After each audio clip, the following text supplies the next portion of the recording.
Terus kemudian, apa aja ciri-cirinya?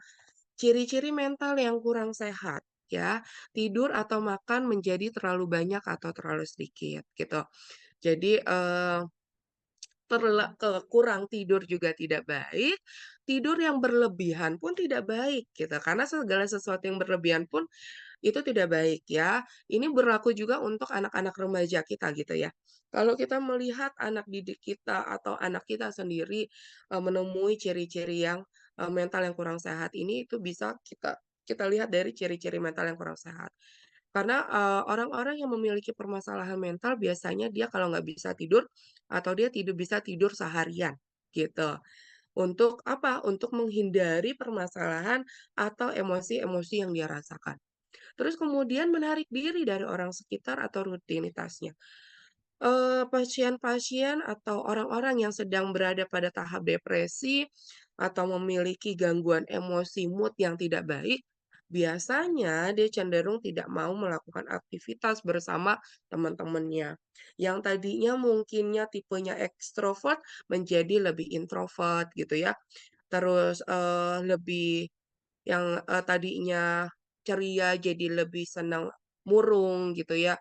Terus kayaknya tuh mudah lelah jadi melakukan kegiatan sedikit aja tuh rasanya energinya kesedot gitu. Gimana dia mau bersosialisasi ke lingkungannya karena energinya aja tuh sudah terkuras gitu ya. Itu jadi, ketika dia melakukan aktivitas pun dia nggak semangat jadinya gitu. Atau mati rasa, merasa tidak ada yang berarti, merasa dirinya nggak penting, merasa dirinya tidak berharga, insecure kalau kata anak zaman sekarang, gitu ya. Merasa dirinya insecure. Dia merasa, dirinya selalu kurang, atau dia merasa, tidak bahagia, gitu ya. Terus mempunyai luka atau sakit yang tidak jelas, gitu. Eee Mempunyai, misalnya perasaan-perasaan yang tidak tertolong lagi, terus pesimis, tidak punya harapan, tidak punya lagi tujuan hidup ke depan seperti apa gitu. Jadi, hidup dia jalanin hanya sebagai kewajiban dan datar, nge-flat gitu ya. Dia nggak tahu arahnya mau kemana, dia nggak tahu apa yang harus dia lakukan gitu dan, mulai misalnya, mengalihkan stresnya dengan, mekanisme pertahanan dirinya mungkin dengan ke hal-hal yang negatif seperti merokok, seperti mungkin alkohol ya, mabuk-mabukan, memakai narkoba dengan dosis yang lebih dari biasanya. Atau bukan hanya narkoba, misalnya mencoba untuk meminum obat dengan dosis yang banyak. Ada beberapa pasien-pasien saya yang tahap depresi itu, bisa meminum obat dalam jumlah tablet yang banyak, atau mungkin meminum seperti, cairan-cairan buat pel, cairan-cairan misalnya sabun cuci piring, itu seperti itu, gitu ya. Terus kemudian timbul perasaan-perasaan yang tidak biasa, ada perasaan cemas, kemudian ada perasaan, khawatir, ada perasaan takut yang berlebihan, gitu ya. Segala sesuatu yang berlebihan karena itu tidak baik gitu. Jadi ketika timbul perasaan-perasaan tersebut, nah kita perlu aware gitu. Nah ketika kita melihat siswa-siswa dengan ciri-ciri yang seperti ini, kita sebagai guru pun harus aware gitu ya. Kalau, siswa-siswa ada yang memiliki ciri-ciri yang, mental yang kurang sehat seperti ini, gitu.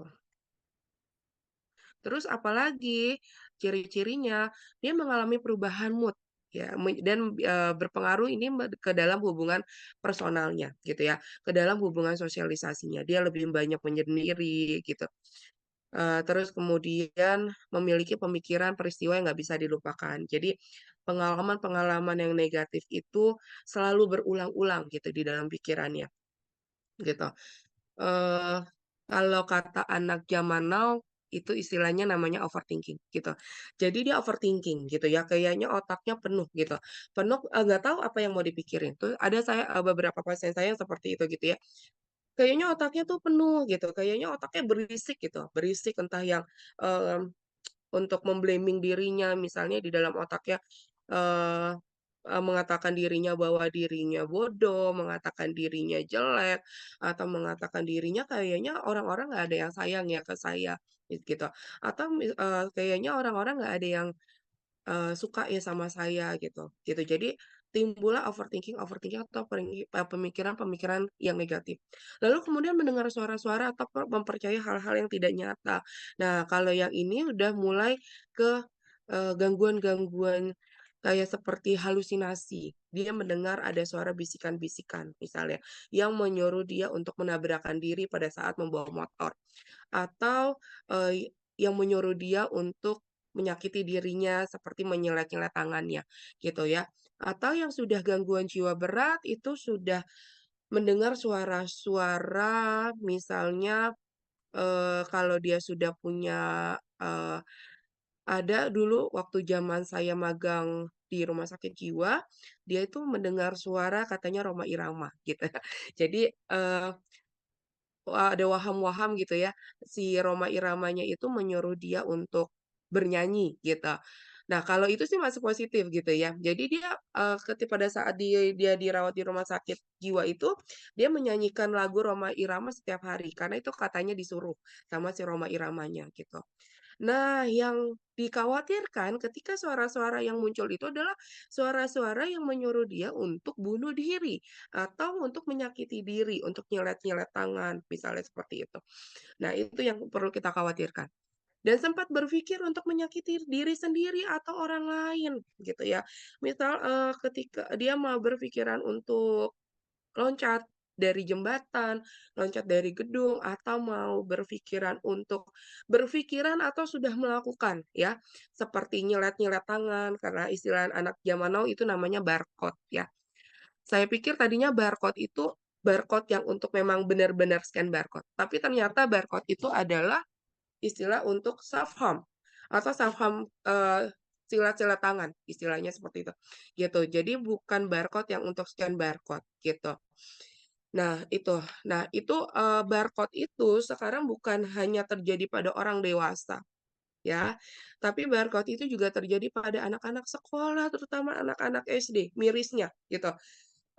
Waktu itu saya menemukan kasus bahwa, saya dipanggil ke sekolah, karena di sekolah tersebut ada anaknya yang melakukan barcode. Karena apa awalnya? Karena awalnya dibully gitu ya.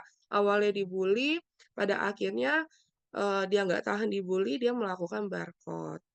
Dan tapi biasanya, ketika diselidiki lagi, ketika digali, nah anak-anak yang pelaku-pelaku bully ini atau anak-anak yang melakukan barcode, ternyata dia pun merasa tidak nyaman di dalam lingkungan rumahnya, gitu. Nah yang tadi yang seperti saya bilang, bahwa pola asuh, lingkungan, sekitar itu sangat berpengaruh sekali terhadap kesehatan mental, gitu. Itu penting banget Bapak Ibu, karena, pembentukan kesehatan mental dan kepribadian itu sebenarnya terbentuk dari usia 0 sampai 8 tahun. Terbentuk dari kecil, 0 tahun. 0 tahun itu dari dalam kandungan.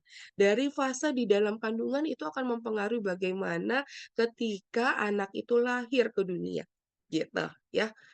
Anak-anak yang mau diaborsi, ya mungkin, secara sadar, anak tersebut tidak akan mengetahui bahwa dia mau diaborsi.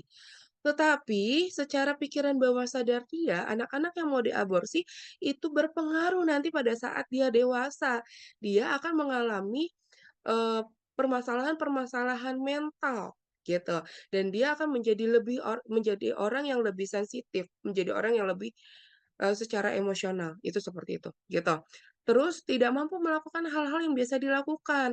Kalau misalkan anak sekolah, dia udah tidak mampu mengerjakan tugas-tugasnya lagi. Karena ya, ketika orang-orang yang memiliki, permasalahan mental, kehilangan semangat, kehilangan energi, gitu. Energi dia sudah habis, gitu. Jangankan untuk melakukan aktivitas, kadang-kadang bangun tidur pun rasanya badannya sudah capek.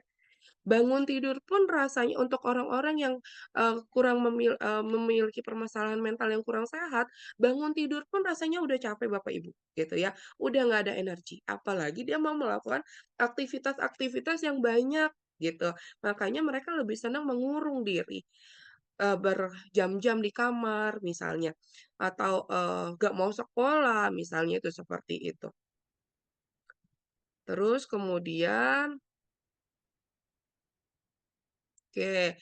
Nah, tanda-tanda perlu datang ke psikolog, hasil evaluasi tentang kesehatan mental ya, tadi bisa dilihat ciri-cirinya gitu ya, orang-orang yang ciri-ciri yang eee, memiliki permasalahan mental yang kurang sehat gitu ya. Jika sudah mengalami keluhan-keluhan yang mengganggu, nah itu artinya misalnya, kegiatan aktivitas sehari-harinya sudah terganggu, atau sudah ada keluhan gangguan tidur mungkin, sudah ada perilaku menyakiti diri sendiri, atau sudah ada perilaku ingin menyakiti orang lain. Baru banget kemarin hari Selasa atau Senin, saya kedapatan pasien yang dia memiliki pikiran untuk menyakiti orang lain. Dia ngasih tandanya seperti ini, gitu. Oke, dia ngasih tandanya jadi dia ketika menonton film-film, yang bertema penganiayaan atau pembunuhan, dia begitu menikmati, gitu. Dia begitu menikmati dan dia ada rasa benci dengan perempuan dan, ketika temannya juga, apa namanya, Eee, menyakiti dia atau ada hal-hal yang tidak sesuai, nah itu dia ada pikiran untuk mau menyakiti orang lain, mau menikam orang lain. Mirisnya sudah sampai di situ, gitu. Dan dia ketika dia bercerita dia ngasih tanda seperti ini. Ini artinya miris ya Bapak Ibu ya, artinya ada pikiran dia untuk mau, istilahnya memotong leher gitu ya, atau menikam gitu. Kalau tidak ditangani dengan segera itu kan membahayakan orang lain ya, bisa terjadi mungkin pembunuhan atau mungkin, akhir-akhir ini ada kejadian di berita mutilasi ya, setelah dibunuh dimasukin ke dalam koper gitu, itu seperti itu. Eee, Kemarin yang dan itu tapi, bukan hanya pada dewasa aja ya Bapak Ibu ya, karena kemarin yang datang ke saya ketika dia ada pikiran untuk mau menikam orang lain, itu usia 17 tahun loh. Jadi bukan dewasa, gitu. Jadi remaja-remaja sekarang banyak sekali yang mengalami, permasalahan-permasalahan mental atau permasalahan-permasalahan kepribadian seperti itu, gitu. Nah, kondisi mental manusia ini ada yang normal gitu ya, kalau normal is okay gitu, ada yang normal bermasalah. Artinya normal bermasalah itu seperti apa? Dia mungkin tidak memiliki gangguan, tapi mungkin dia memiliki masalah terhadap pekerjaannya. Dalam arti burnout, stres atau lelah secara fisik, secara emosi terhadap, pekerjaannya. Nah, itu dikategorikan dengan normal bermasalah. Atau sebenarnya dia tidak punya gangguan, mental, tapi dia memiliki, tetapi keluarganya dia ada yang toxic misalnya, ada yang abusive, otomatis itu juga akan bermasalah ke dalam dirinya gitu ya. Sehingga itu disebut dengan normal bermasalah atau ODMK, orang dengan masalah gangguan-gangguan kejiwaan. Ada yang gangguan kecemasan, gangguan depresi, gangguan tidur, gangguan emosi seperti bipolar atau gangguan kepribadian gitu ya, gangguan kepribadian. Nah, gangguan-gangguan jiwa yang berat itu masuknya sudah ODGJ, orang dengan gangguan jiwa berat. Seperti, orang-orang yang ada di rumah sakit jiwa ya, rumah sakit jiwanya tapi yang bukan depresi. Kalau kita menyebutnya skizofrenia gitu, gitu. Jadi yang sudah mengalami gangguan-gangguan jiwa berat. Oke. Nah, ini mungkin bisa deteksi juga, kita bisa lihat ciri-ciri di, individu, di anak, di siswa-siswa kita gitu ya, apakah terlihat ada perasaan cemas. Nah, perasaan cemas itu ada apa? Ada perasaan tidak nyaman, dipicu dengan situasi yang dianggap mengancam, dan umumnya disebabkan oleh sesuatu yang belum nyata gitu. Atau belum terjadi tapi dia sudah mencemaskan apa yang belum terjadi, atau mencemaskan apa yang, belum nyata gitu. Jadi misalnya dia cemas, bagaimana ya, ada beberapa pasien saya yang remaja dia memikirkan, "Nanti saya kerjanya di mana ya? Nanti saya bakalan bisa diterima kerja nggak ya? Saya bakalan dapat kerja nggak ya?" Padahal dia masih sekolah, gitu.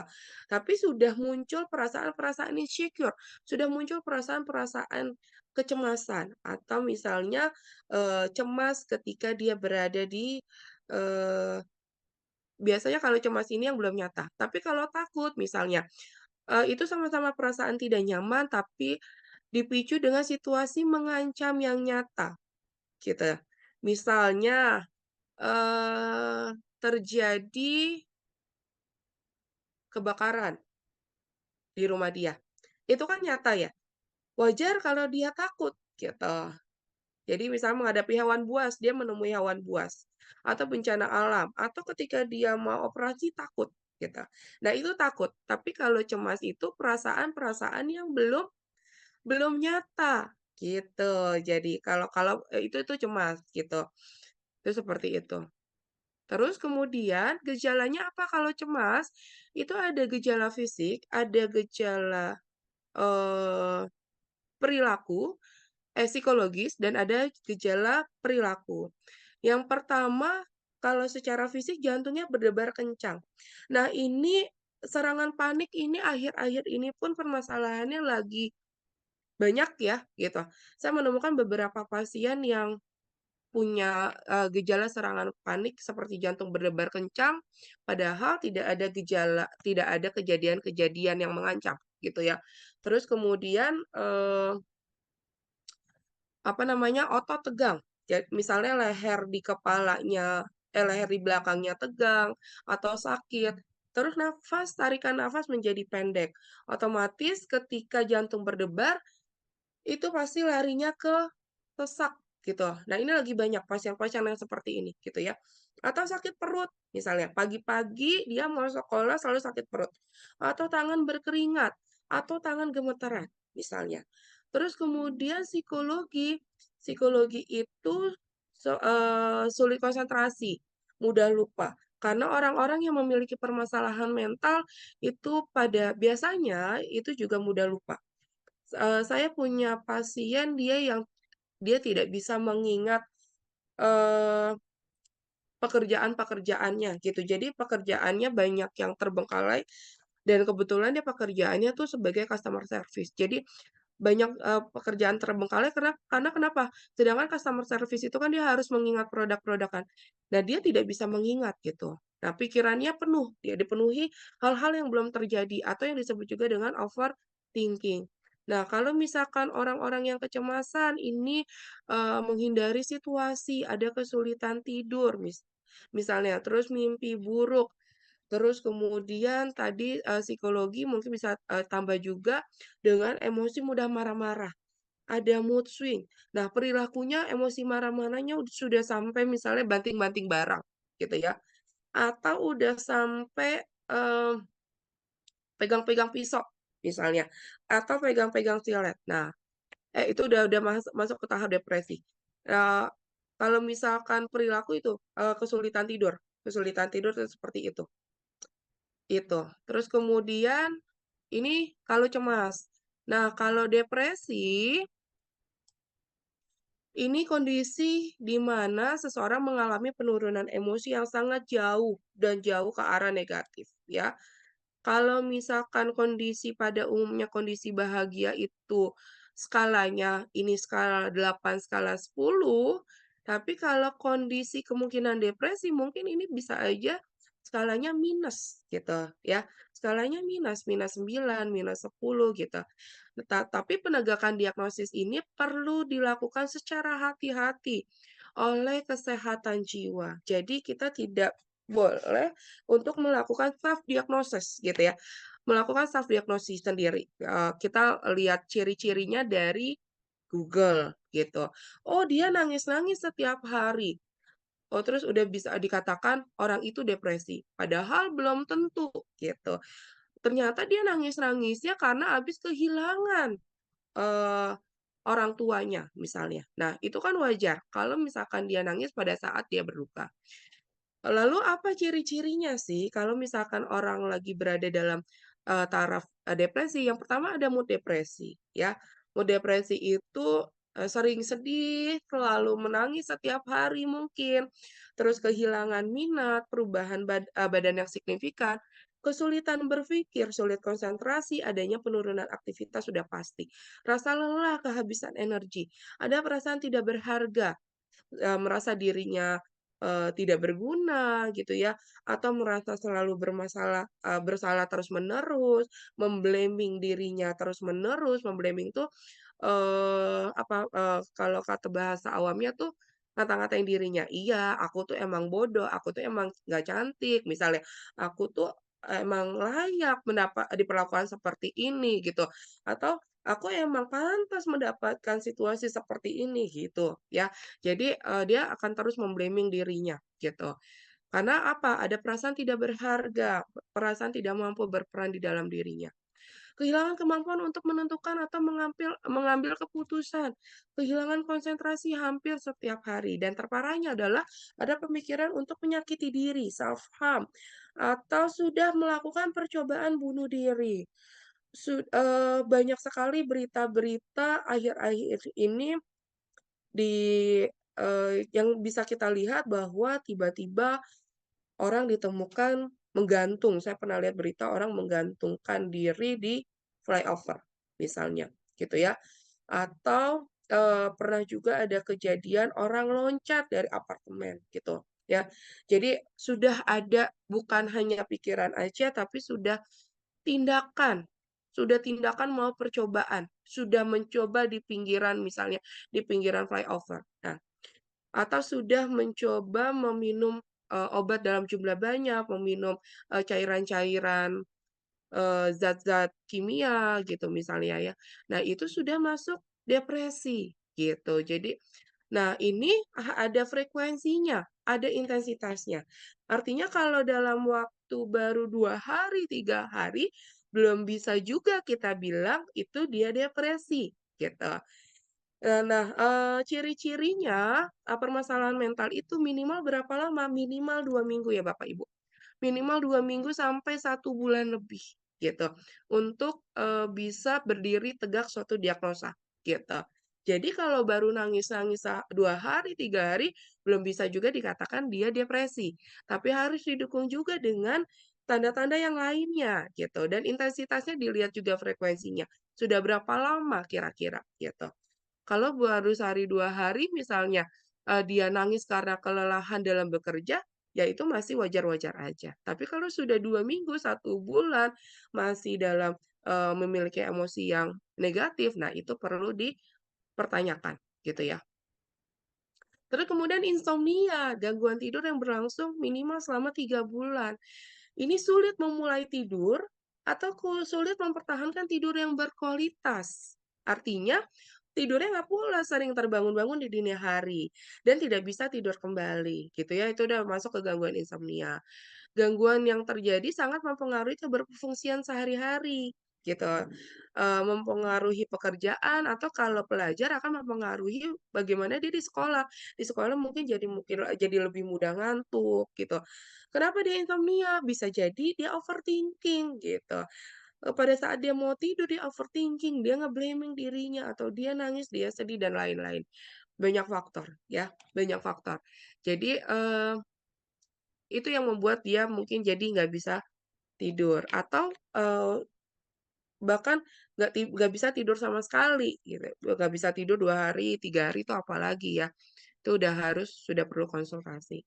Nah ini sebenarnya kalau yang biasa saya lakukan, eee, ini ada screening-nya Bapak Ibu, menggunakan namanya SRQ-29 ya, atau yang disebut juga dengan Self-Reporting Questionnaire atau SRQ ini terdiri dari 29 pertanyaan. Yang terbaru itu hanya 20 pertanyaan ya, tapi, saya masih senang menggunakan yang 29 karena lebih lengkap ya. Saya liatin dulu sekilas ya Bapak Ibu ya, sekilas seperti ini ya, dia ada 29 pertanyaan, hanya ya dan tidak, kemudian skornya kalau misalkan dijawab ya 1, tapi kalau dijawab tidak 0 gitu ya. Nah, kalau misalkan kurang lebih Ini kurang lebih ini seperti ini, scoring-nya, hanya 1 dan 0 aja, gitu. Ya, kalau kalau jawaban dianya banyak banyak dijawab ya berarti ada indikasi bahwa, dia memiliki permasalahan mental, gitu.